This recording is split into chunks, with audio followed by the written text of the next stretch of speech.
Hello everyone, welcome to the part 3 of video lecture series for 3-phase induction motor. In this video, we will discuss about the equivalent circuit of 3-phase induction motor, its starting methods, speed control methods and the braking methods. Okay, so let's start. The first is we discuss the equivalent circuit of 3-phase induction motor. As we know that the basic principle and the operation of 3-phase induction motor is exactly equal to the single-phase transformer. Therefore, to analyze the induction motor, it is represented in its equivalent circuit as the transformer is represented. But the loading is mechanical and the rotor frequency is different in induction motor. Therefore, the rotor circuit will be modified without changing the actual values. The primary of a transformer and the stator of an induction motor are identical in representation. As we represented the equivalent circuit of 3-phase induction motor in the diagram, here we see that this is the stator portion which is exactly equal to the primary of the transformer. Here the frequency is F, and this is the rotor side. We have mechanical loading here, and this is the rotor winding parameters. The rotor induced EMF will be slip times of rotor EMF at standstill still condition, and the frequency of the rotor circuit will be slip times of supply frequency. So we have two problems. We have to calculate the electrical equivalent of this mechanical loading and have to modify the rotor circuit because the rotor circuit's frequency is different from the supply frequency. For that, we draw the rotor circuit here only. You can see here the rotor induced EMF SF, rotor winding parameters R2 and SX2, and a short circuit because rotor is short circuited. As the frequency is slip times of supply frequency, it shows as SF. In this circuit, the current I2 will be SE2 by under root R2 square plus SX2 square. So in this equation, if we divide it by S, then we'll have E2 by under root R2 by S2 whole square plus X square. So we redraw that rotor circuit diagram by this equation, we get this. So here the frequency will be F, it will changed, and we have two winding parameters, which is the first winding parameter will be X2 and the second one is R2 by S.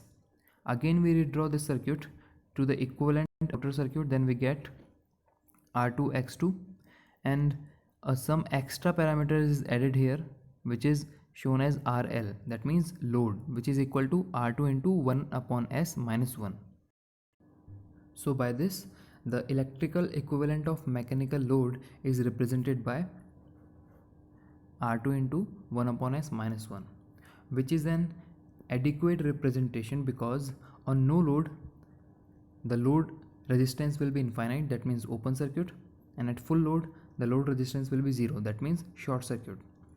Moreover, the frequency of the rotor circuit is also F because E2 is at the terminals. So the equivalent circuit is shown now. This is the exact equivalent circuit of a 3-phase induction motor because we modified the rotor circuit at the supply frequency, and the electrical equivalent of mechanical load is also represented here. So as we have to calculate the transformation ratio as equivalent to the transformer, here in the induction motor we have transformation ratio K is equal to rotor turns per phase by stator turns per phase. Therefore, if we referred the rotor parameters to the stator side, we have all these relations. So in this diagram, we redraw it and referred the rotor parameters to the stator side. We have R2, which is R2 by K square, because whenever in the transformer the secondary side is referred to the primary, the impedances is divided by the transformation ratios square, the voltage is divided by the transformation ratio, and the current is multiplied by the transformation ratio. By this relation, we get the stator equivalent circuit of induction motor. If we simplified this circuit, then we get the exact equivalent circuit referred to the stator side. We have here the R01, which is equal to the R1 plus r2 by k square, x01 will be x1 plus x2 by k square, and z01 will be r01 plus j x01. By shifting the shunt branch parameters before r1 and x1, there will be some inaccuracy, but for the sake of simplification, it will be neglected. Here R01 is what? R01 is total resistance of induction motor referred to stator side. X01 will be the total reactance of induction motor referred to stator side, and Z01 will be the total impedance of induction motor referred to stator side. Okay. Now talking about the starting methods of three-phase induction motor. As we know, when a three-phase supply is given to the stator, the rotor starts, which means three-phase induction motor are self-starting. Induction motor is fundamentally a rotating type transformer with short-circuited secondary. If rated voltage is applied across the stator, it is like applying the rated voltage across the primary of a transformer whose secondary is short-circuited. Therefore, large current results in the rotor circuit, which is drawn by the stator from the supply lines. If the acceleration time is less, which means if the motor starts quickly, this large current may not damage the winding, but if the acceleration time is more, it may damage the windings. It also causes a voltage dip and affects the other loads where it connected. So as the rotor is permanently closed, the only option to control the large starting current is by varying the supply voltage. So the starting torque is sensitive to the supply voltage variation. Therefore, a squirrel cage induction motor have low starting torque. So there are some starting methods according to the rotor construction. For the squirrel cage rotor, we have 4 methods, and for the slip ring induction motor, we have only one method, which is rotor resistance starting. For a squirrel cage, we have direct online starting. We can call it as a DOL starter. Second one is stator resistance starting. Third is auto transformer starting, and fourth one is star delta starting. Starting with the first method, which is direct online starting. As the name implies, the stator is directly connected across the supply through a push on or push off switch. No voltage is reduced. The motor draws 7 to 10 times the rated current. This is applied to a small rating induction motor around 5 kW only. Due to their small size and inertia, they accelerate quickly. The starting current becomes a transient current here, which lasts for only few seconds. This do not damage the motor because of its short duration. However, the motor applies to the DOL are designed specially to withstand these inrush currents. But the DOL starter also consists of, or it also used for the overload protection. Okay. Now the second method is stator resistance starting. In the stator resistance starting, what we do? We control the stator voltage by applying some rheostat value or some variable resistance value to it. It is a simple method to start a motor by connecting variable resistances in series with each phase. The voltage across the stator will be gradually increases by cutting down the starting resistances. As we see here, we can vary the resistances for each phase. As the slip becomes rated, it controls the starting current. This involves some losses and temperature rise. Therefore, we can call it as some inefficient method. Coming to the third method, which is auto transformer starting. Here in the stator side, the stator windings are connected with a transformer or auto transformer. We require the 3-phase auto transformer by adjusting the tappings or percentage.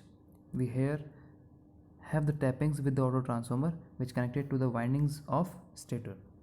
The voltage across the stator windings will be varied proportional to this tappings. This is an efficient method, but it is expensive because it requires a 3-phase auto transformer. By this method, we control the starting voltage across the stator side, and the starting current will also be controlled. Therefore, the starting of induction motor will be smooth. So now let's talk about the fourth method, which is star delta starting. The star delta starter requires a TPDT switch, which called as triple pole double throw switch or a star delta switch. Initially, the windings will be connected in a star. The stator winding will be connected in a star by the switch, which results 57.7% of voltage in the rotor and consequently the current. Therefore, the starting current has been reduced to some percentage. When the motor runs in its operating region using this TPDT switch, the stator winding is connected into delta, which results in 100% voltage across the rotor and ensures the rated torque. It has the lowest cost of all the starting methods and has only one step of control. As in all the above starting methods except DOL or direct online starting method, in order to reduce the starting current, the voltage has been reduced. But the starting torque is also affected by this. In order to relate the starting torque with the full load torque and the starting current with the rated current, we know that the torque developed or the gross torque developed will be 60 by 2 pi ns into P. Here P is what? I2 square into R2 by S. So we can say that the starting torque is directly proportional to the starting current square and the full load torque is directly proportional to I square, but here the I will be IF by SF. Therefore, the full load torque will be IF square by SF. If we want the relationship between starting torque and full load torque, then by these two equations, by dividing, we get the third one. That means TST by TF is equal to IST by IF square into SF. In this equation, here we have a parameter is called as X, because in all the starting methods, the voltage is reduced by some value or some proportion, which is X. So here this equation is multiplied by here X square. This X value will be different for all the starting methods. So if we talk about the stator resistance starting, then this X will be the some percentage value of resistance. By that value the voltage is reduced, so this will be X square. For auto transformer, this X will be tapping value. For star delta starter, this X will be 1 by 3. So finally we can say that if the motor is started directly without reducing any voltage across the stator, then the ratio of starting torque to full load torque and the starting current to full load current can be determined by this equation. That is TST by TF is equal to IST by IF whole square into SF. Now if we talk about the rotor resistance starting, so this is the best method of starting of an induction motor because the starting current is reduced as well as the starting torque is increased, which is absent in the squirrel case type. Supply voltage is not varied here. This is the fundamental way of starting a slip ring induction motor. The increase in the rotor resistance reduces the starting current as well as increase the power factor. The increase in the power factor dominates the decrease in current, therefore the starting torque is increased. Basically this rotor resistance starting method is for slip ring induction motor, as the rotor windings are connected to the slip rings and some external resistance are connected here. By cutting down or increasing the external resistances, we get the starting torque is increased and the requirement for the starting current will be reduced. But there are some disadvantages of rotor resistance starting. Due to the resistance in rotor, the temperature rises, rotor copper losses increases with the decrease in the efficiency. Presence of brushes and slip rings will make the motor operation for high maintenance and repair. Only apply to the high starting torque loads such as tractions, hoist and cranes, etc. Now let's talk about the speed control method of three-phase induction motor.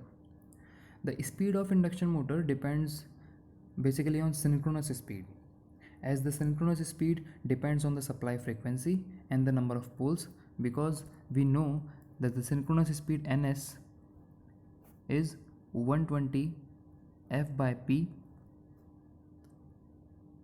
Okay, so by varying the frequency and number of poles, speed can be varied. Speed also depends on the torque. Therefore, by varying the torque, speed can be varied. When the motor run with the constant load or constant torque, any change in the supply voltage or rotor resistance will vary the slip and varies the speed. The speed control can be preferred through stator side as well as through rotor side. So by that we have two types of methods, from the stator side speed control and from the rotor side speed control.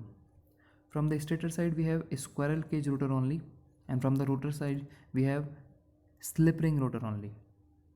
So we have four methods from stator side. We have supply voltage control, supply frequency control, pole changing, that means pole control, and the stator resistance control. And in the rotor side, for the slip ring induction motor, we have rotor resistance control, slip power recovery, or cascading two motors. So let us understand each method one by one, starting with the supply voltage control. It needs a variable voltage source or an auto transformer of suitable rating. If the voltage is reduced by 10%, the torque reduced by 20%, because the torque is directly proportional to the voltage and is very much sensitive with the variation in the voltage. In order to maintain the torque, the motor slip increases, which reduces the operating speed, and the current drawn is also increases. Therefore, it is not an efficient method. The decrease in the speed is less for more reduction in the voltage or increase in current. Therefore, a wide range of speed is not attained by this method. Now, if we talk about the second method, which is supply frequency control. By varying the supply frequency, the speed of RMF or NS will be varied. Consequently, the speed of rotor will be varied. But we know that the V by F ratio should be maintained constant, because it is fundamentally a transformer operating with a constant flux. Any reduction in the frequency by keeping the voltage constant will increase in the flux density, which results in saturation of stator and rotor core. Therefore, a variable voltage, variable frequency source is required, which are highly expensive power electronics inverters. Therefore, this method is also called as V by F control. Okay. Now, if we talk about the third method, which is pole changing. The stator consists of two or more slots or two or more sets of windings designed for a definite number of poles. These are independent, that means these are electrically isolated. Depending upon the speed requirement, the windings will be connected to the supply and other will be disconnected. There will be no wide range of speeds, because we have only two or more sets of winding here. The speed can be varied in steps only, that means 2 or 4 steps maximum. If we're talking about the fourth method, which is stator resistance control, this is basically the supply voltage control using rheostats across the stator winding. The voltage is varied. It is the same method which is used for the starting. It is advantageous for the starting a motor rather than controlling its speed. Okay, so now if we're talking about the rotor side speed control, so first one is the rotor resistance control. In the rotor resistance control, this is the same method to start a slip ring induction motor, but it reduces the torque under speed control.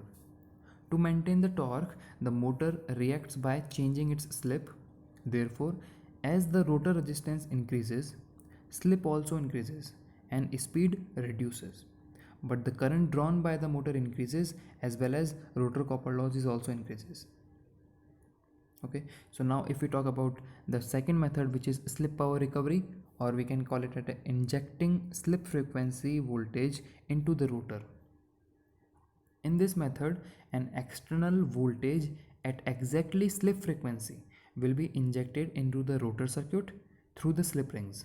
It can be done in two ways. It can be done in adding the existing voltage or opposing the existing voltage. If the external voltage adds the induced EMF in the rotor, the torque increases and the speed increases. Similarly, if the external voltage opposes the induced EMF in the rotor EMF or the net EMF will reduces, which in turn reduces the rotor current and torque. Therefore, the speed reduces. By this, we can vary the speed. Now talking about the third method, which is cascading two motors.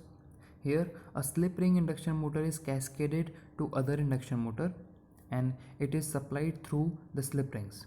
They are mechanically coupled as well as electrically connected. They can be cascaded in two modes. If the RMF are in the same direction with the same phase sequence, that is cumulative cascading. And second one is if the phase sequence is opposite in the second motor, then it will be differential cascading. As they are mechanically coupled, they will run at a speed of n.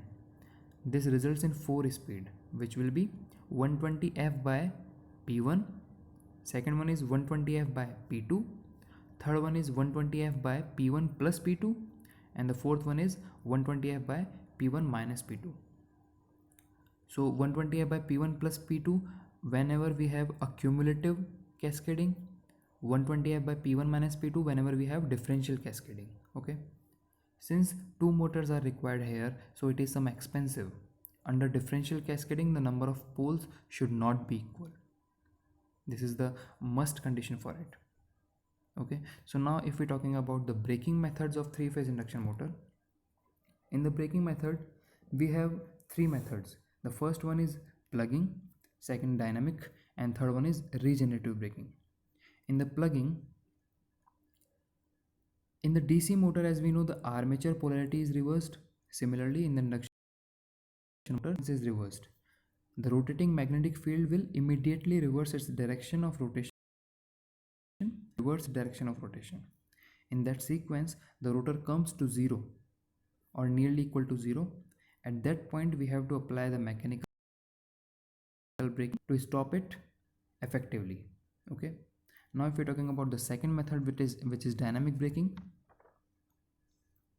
In the dynamic braking, if we talk about the DC motor, in DC motor the armature is disconnected from the supply, leaving the field connected to the supply.